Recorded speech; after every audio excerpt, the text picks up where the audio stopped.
मैं अविनाश आप सबका स्वागत करता हूं ड्रीम सक्सेस एकेडमी में। दोस्तों, हम लोग बिहार पुलिस सिपाही भर्ती परीक्षा 2023 के लिए रुक्मिणी प्रकाशन के जो नया बुक आया है वॉल्यूम 2, इसके प्रैक्टिस सेट को कवर कर रहे हैं। इस सेट में आपको बता दूं कि टोटल 25 सेट दिए गए हैं, जिसमें से हम लोगों ने सेट 1 को कवर कर लिया। यदि आप लोगों ने उस सेट को नहीं देखा होगा तो प्लेलिस्ट से जाकर आप उसे ज़रूर वॉच कीजिए, क्योंकि इसमें जो भी क्वेश्चन है 10th स्टैंडर्ड हैं। ठीक है, तो आपको बताऊँ इस सेट में काफ़ी अच्छे अच्छे क्वेश्चन संकलित किए गए हैं, जो कि आपके एग्जाम के पॉइंट ऑफ व्यू से काफ़ी महत्वपूर्ण है। ठीक है, तो चलिए स्टार्ट करते हैं आज का सेट नंबर। चलिए देखिए, सेट नंबर ये 2 है। ठीक है, इसमें क्वेश्चन नंबर 1 हम देखेंगे कि निम्न में कौन विद्युत चुंबकीय तरंग नहीं है। तो इनूड रे जो है यह विद्युत चुंबकीय तरंग नहीं है, बाकी सारी जो है ये एक्सरे, इंफ्रारेड और सूक्ष्म तरंग ये विद्युत चुंबकीय तरंग है। ठीक है, इनूड रे जो कि धनावेशित होता है।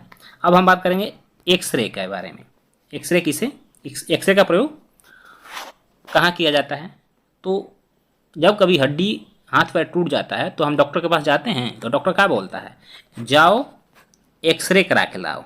ठीक है, और हम लोग जाते हैं, एक्सरे कराते हैं, और एक्सरे वाला हमको एक का कार्ड पकड़ा देता है। हम वही कार्ड ला कर डॉक्टर को देखते हैं, तो डॉक्टर क्या देखता है? डॉक्टर उसमें देखता है जहाँ पे कि उस कार्ड में पूरा हमारे हड्डियों का ढांचा दिखाई देता है। तो डॉक्टर यही देखता है कि आपके हड्डी जो है, आपका जो हड्डी कहाँ से टूटा हुआ है, यानी कि टूटे हुए हड्डियों का पता लगाने के लिए हम एक्सरे का प्रयोग करते हैं, तथा सीटी स्कैन में भी एक्सरे का प्रयोग किया जाता है। ठीक है, चलिए अब बात आती है कि इंफ्रारेड किसे कहते हैं। तो देखिए, इसे हिंदी में अवरक्त किरण कहते हैं। ठीक है, अवरक्त विकिरण कहते हैं। देखिए, घर में आप टीवी चलाते हैं ना, तो रिमोटवा उठाते हैं और कहीं से रिमोटवा टिप देते हैं, टीवी चालू हो जाता है। तो ऐसा काहे होता है? तो दोस्तों, ऐसा इसलिए होता है कि जो रिमोट होता है, यानी कि जो रिमोट आपका होता है, उस रिमोटवा में अवरक्त किरण इंफ्रारेड होता है, जिसके कारण टीवी चालू हो जाता है। ठीक है, तो रिमोट में क्वेश्चन आएगा कि रिमोट में कौन सा तरंग पाया जाता है, तो याद रखिएगा उसमें इंफ्रारेड पाया जाता है। ठीक है, उसमें इंफ्रारेड होता है।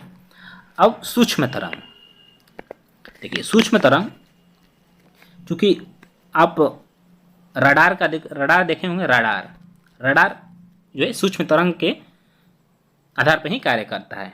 चलिए एक सिंपल सा उदाहरण लेते हैं। जैसे आप टीवी, आपके घर में टीवी लगा हुआ, आप टीवी देखते हैं, क्योंकि तो टीवी का प्रकाशन कहाँ से है? मान लो बड़े बड़े स्टूडियो से होता है, और स्टूडियो कहाँ है? बड़े बड़े शहरों में, जैसे दिल्ली में, मुंबई में इत्यादि जगहों से होती हैं। हम घर में बैठ के, यानी कि देहात गांव साइड में बैठ के भी टीवी देख लेते हैं। ऐसा क्यों होता है? क्योंकि सूक्ष्म तरंग के माध्यम से भी हम टीवी को जो है संचालित किया जाता है। ठीक है, चलिए तो दोस्तों, आशा करता हूँ आप सबको तीनों किरणों के बारे में समझ में आ गया होगा।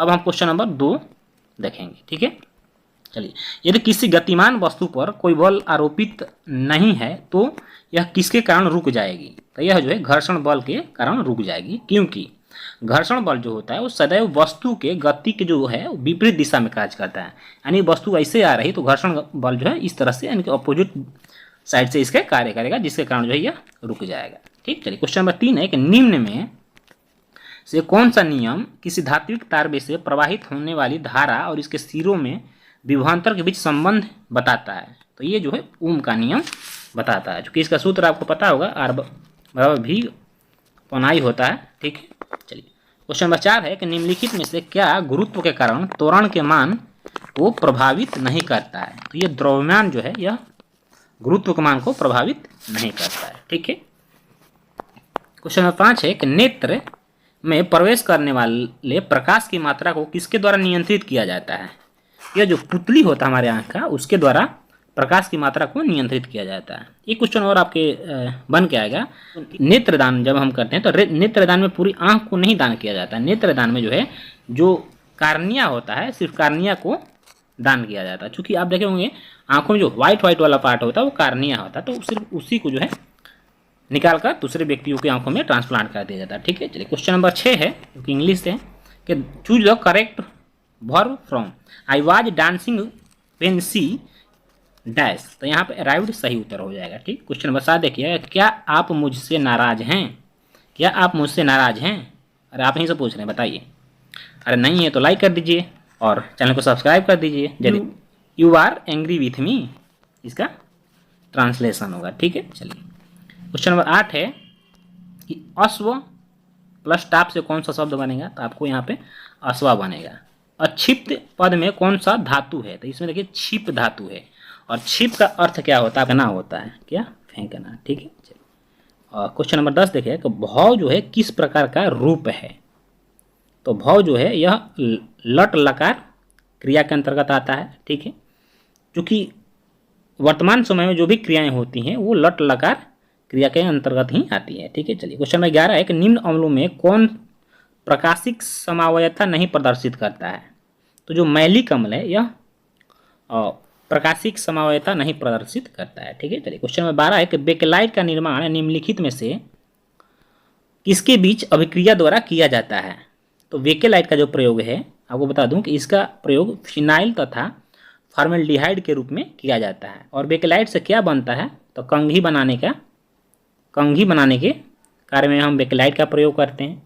ठीक है, और साथ ही साथ जो स्विच बनाते हैं स्विच में भी इसका प्रयोग किया जाता है। ठीक है, चलिए क्वेश्चन नंबर 13 है कि उत्प्रेरक परिवर्तित करता है क्या, देखिए उत्प्रेरक जो है यह अभिक्रिया के जो सक्रियण ऊर्जा है यानी कि ऊर्जा को परिवर्तित करता है, किसी भी अभिक्रिया के दर को बढ़ा सकता है, याद रखिएगा बढ़ा सकता है, घटा सकता है तथा इसे नियंत्रित भी कर सकता है। ठीक है, चलिए अगला क्वेश्चन है डैश एक्टिनाइड नहीं है, तो देखिए जो इसमें टर्बियम है ना वह एक्टिनाइड नहीं है। ऊष्माक्षेपी अभिक्रिया वह अभिक्रिया होती है जिसमें ऊष्मा निकलती है, यानी जिस अभिक्रिया में ऊष्मा निकलती है वह ऊष्माक्षेपी अभिक्रिया है। जैसे नाइट्रोजन प्लस हाइड्रोजन को जल्दी मिलाते हैं तो क्या बनता है, अमोनिया गैस का निर्माण होता है। ठीक है, और अमोनिया गैस जो यह ऊष्माक्षेपी अभिक्रिया का ही उदाहरण है। ठीक है, चलिए क्वेश्चन नंबर 16 है कि निम्नलिखित में किस अणु के ज्यामितीय त्रिकोणीय समतल है, तो यह BF3 का होता है। निम्न में कौन असंतृप्त हाइड्रोकार्बन है। ठीक है, तो देखिए यहाँ पे CH3CC और इनके इसका आंसर जो है आपका 2 और 4 जो है यह असंतृप्त हाइड्रोकार्बन है। ठीक है, क्वेश्चन नंबर 18 है कि कौन सी गुप्त गैस के नाम से जानी जाती है, क्रिप्टॉन जो है गुप्त गैस के नाम से भी जाना जाता है। परमाणु संख्या 56 वाला तत्व किस ब्लॉक से संबंधित है। ठीक है, तो यह जो है S ब्लॉक का तत्व है। ठीक है, चलिए क्वेश्चन नंबर 20 है कि निम्न में किसका प्रशांतक के रूप में उपयोग किया जाता है, यानी दवा के रूप में प्रयोग किया जाता है। तो देखिए इक्वेलिन जो है यह इसका प्रयोग दवा के रूप में किया जाता है। चूँकि यह एक दवा है इसलिए इसका डिप्रेशन तथा हाइपरटेंशन में के निदान में प्रयोग किया जाता है। इक्वेलिन का प्रयोग हाइपरटेंशन तथा डिप्रेशन वाले रोगियों को दिया जाता है। ठीक है, चलिए क्वेश्चन नंबर 21 है कि जैव प्रौद्योगिकी द्वारा कैंसर के इलाज के लिए उत्पन्न की गई औषधि क्या है, तो यह जो है इंटरफेरॉन जो है यह कैंसर औषधि है जो कि जैव प्रौद्योगिकी के द्वारा उत्पन्न की गई है।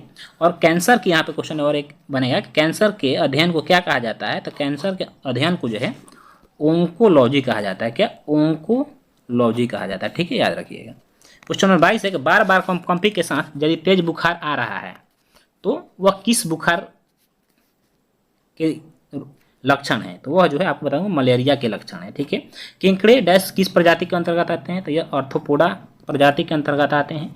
देखिए अब XO क्रोमोसोम असामान्यता क्या है, तो XO क्रोमोसोम जो है क्रोमोसोम की संख्या एक घट जाती है, यानी कि जो क्रोमोसोम की संख्या कितनी होती है 46 होती है, तो इसमें एक घट जाती है, 45 इसमें होता है। तो ये जो है टर्नर सिंड्रोम में होता है। ठीक है, और टर्नर सिंड्रोम से मैक्सिमम जो है महिलाएं प्रभावित होती हैं। ठीक है, क्वेश्चन नंबर 25 देखिएगा कि वयस्क मानव एरिथ्रोसाइट में रहता है क्या, तो वयस्क मानव एरिथ्रोसाइट में न तो DNA होता है और न ही RNA होता है। यह क्या होता है, तो यह जो है उभयावतल होता है। क्या होता है, उभयावतल होता है। ठीक है, चलिए क्वेश्चन नंबर 26 देखिएगा कि कौन सी कवक डबल रोटी यानी ब्रेड बनाने में प्रयोग किया जाता है, तो ईस्ट का जो प्रयोग है वो ब्रेड बनाने में किया जाता है। ट्यूबरकुलोसिस के विरुद्ध मुख्यतः कौन सी वैक्सीन का प्रयोग किया जाता है, तो BCG का जो है टीका ट्यूबरकुलोसिस के लिए लिया जाता है। क्वेश्चन नंबर 28 है कि जनन नियंत्रण गोलियों के बारे में कौन सा कथन सही है, जनन नियंत्रण गोलियों के बारे में कौन सा कथन जो है सही है, तो इसका आंसर होगा आपका ऑप्शन नंबर C, यानी इनमें एस्ट्रोजन और प्रोजेस्टेरॉन के व्युत्पन्नों का मिश्रण होता है। अब देखिएगा एस्ट्रोजन जो होता है और प्रोजेस्टेरॉन जो होता है ये जो है महिला क्या है, महिला सेक्स हार्मोन होता है, और पुरुष सेक्स हार्मोन क्या होता है, तो यह टेस्टोस्टेरोन होता है। ठीक है, चलिए क्वेश्चन नंबर 29 देखिएगा, निम्नलिखित में कौन से प्राणी समुद्र में पाए जाते हैं? तो इसमें से इकाइनोडर्मेटा जो है यह समुद्र में पाए जाते हैं। ठीक है, अब है कि विटामिन जो एस्टेरॉयड है, कौन सा विटामिन एस्टेरॉयड है? तो ये विटामिन डी जो है यह एस्टेरॉयड है, और एस्टेरॉयड को सामान्यतः यदि बोलचाल की भाषा में बोले तो दवा उसका मतलब होता है। ठीक, चलिए क्वेश्चन 31 है, निम्नलिखित में कौन सा ऊर्जा पारंपरिक स्रोत नहीं है? तो देखिए यहाँ पे जो पवन चक्की है पारंपरिक स्रोत का उदाहरण नहीं है। इनमें से किन है जैव तकनीक का पितामह कहा जाता है? तो करौली इरेकी जो है इनको जैव तकनीकी का पितामह कहा जाता है। ठीक है, चलिए क्वेश्चन नंबर 33 है जो कि मैथ्स है, इसका मैं आंसर बता देता हूँ, आप लोग इसकी इससे क्या करिए पाउच कर लीजिएगा और बना लीजिएगा। ठीक है, इसका आंसर हो जाएगा आपका 5/14। क्वेश्चन नंबर 34 है, इसका आंसर आपको बता दूँ 21 मिनट। ठीक है, क्वेश्चन नंबर 35 है, माध्य निकालना है आपको, तो इसका 15.38 हो जाएगा। और क्वेश्चन नंबर 36 है, निम्नलिखित में कौन सा शब्द भारत में मंदिर स्थापत्य कला संबंधित नहीं है?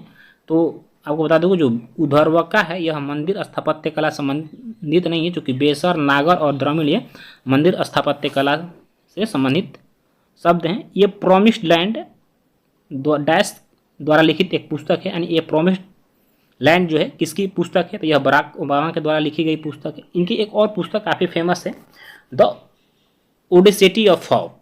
कौन सी पुस्तक याद रखिए? द ओडेसिटी ऑफ होप इन्हीं की पुस्तक है। ठीक है, चलिए दोस्तों क्वेश्चन नंबर 38 है कि अलाउद्दीन खिलजी द्वारा लगाया गया खराज कर किसान की उपज के लगभग कितना % के बराबर होता था? यह जो है 50% के बराबर होता था, यानी कि किसान जो फसल उत्पादित करते थे उसका 50% हिस्सा जो है अलाउद्दीन खिलजी के राजस्व में चला जाता था।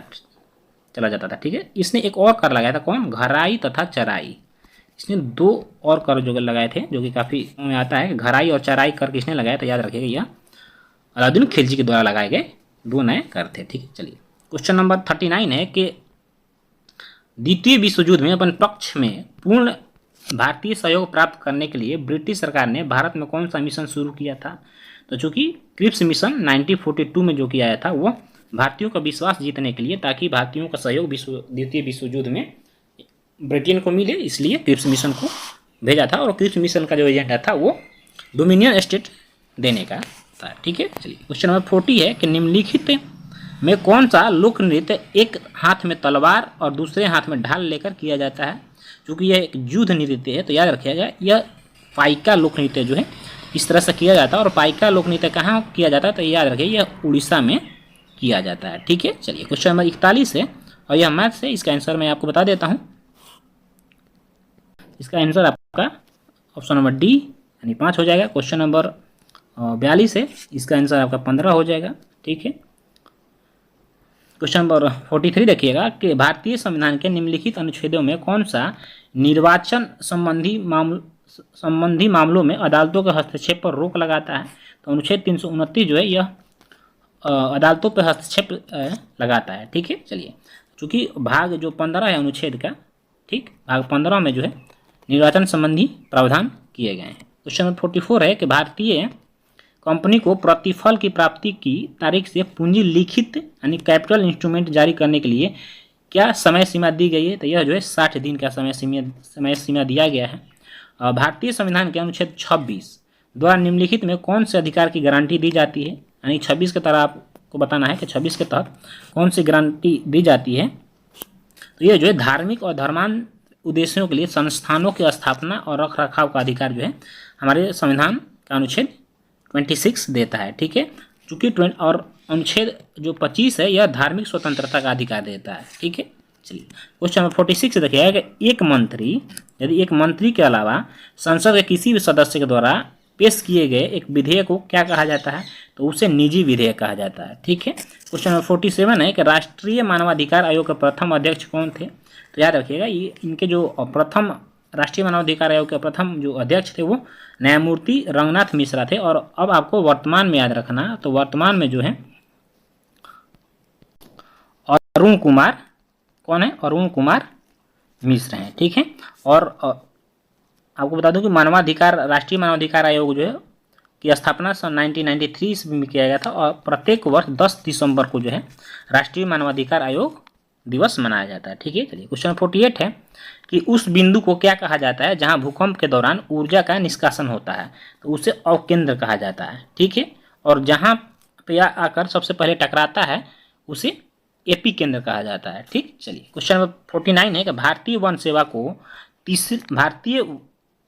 को तीसरी अखिल भारतीय सेवा के रूप में किस वर्ष स्थापित किया गया, तो यह सन 1966 ईस्वी में इसे स्थापित किया गया है। ठीक है, चलिए चूँकि 3 प्रकार के अखिल भारतीय सेवा था, कौन कौन सा, आईएएस, आईपीएस और आईएफएस। ठीक है, ये 3 प्रकार के अखिल भारतीय सेवा हैं। क्वेश्चन नंबर 50 है कि मौलिक कर्तव्यों को भारतीय संविधान में निम्नलिखित यानी किस संवैधानिक संशोधन अधिनियम के हिस्से के रूप में जोड़ा गया था। यह 42वें संविधान संशोधन अधिनियम के रूप में जोड़ा गया था। कब हुआ था, यह 1926 ईस्वी में हुआ था। किसके सिफारिश पे हुआ था, तो सरदार स्वर्ण सिंह समिति के सिफारिश पे हुआ था। ठीक है, और मौलिक कर्तव्य का जो वर्णन है वो हमारे संविधान के भाग 4 में है। ठीक है, और इसे कहाँ से लिया गया था, याद रखिए, इसे जो है रूस से लिया गया था। ठीक है, तो दोस्तों इस तरह से आज जो है हम इस सेट के सिर्फ 50 प्रश्नों को ही कवर करेंगे। बाकी के जो 51 से 100 तक के प्रश्नों को इसके अगले जो पार्ट आएगा उसमें कवर कर देंगे, क्योंकि वीडियो काफ़ी लंबा हो जाएगा यदि हम पूरा कवर करेंगे। तो वेट करिए, अगले दिन इसका सेकंड पार्ट भी आ जाएगा। तो ज़रूर आज बताइए कि आपको आज का जो सेशन है कैसा लगा। यदि अच्छा लगा हो तो अपने दोस्तों में भी इसे शेयर करिए और चैनल को लाइक एंड सब्सक्राइब भी करिए, ताकि आपको इसी तरह से इंपॉर्टेंट वीडियो बिहार पुलिस से संबंधित मिलता रहे। और दोस्तों बेल आइकन को जरूर प्रेस करिएगा, ताकि कोई भी यदि वीडियो में आपके एग्जाम से संबंधित अपलोड करूँ तो उसका नोटिफिकेशन सबसे पहले आप तक पहुँचे। ठीक है, तो दोस्तों फिर मिलेंगे। जय हिंद, वंदे मातरम।